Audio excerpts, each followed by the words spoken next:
జానపదం కొత్త ఆట నేర్చిందా పాపలాంటి లేత పదం పాఠశాలగా కూనలమ్మ జానపదం పల్లె దాటి వచ్చిందా చవళిల జానతనం పాట చూపగా కుంచెలో దాగే చిత్రాలు ఎదురొచ్చేలా అంతటా ఎన్నో వర్ణాలు మంచులో దాగే చైత్రాలు బదులిచ్చేలా ఇంతలా ఏవో రాగాలు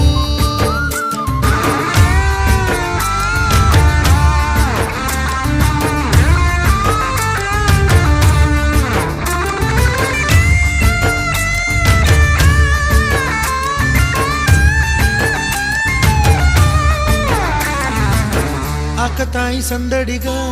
ఆగలేని తొందరగా సాగుతున్న ఈ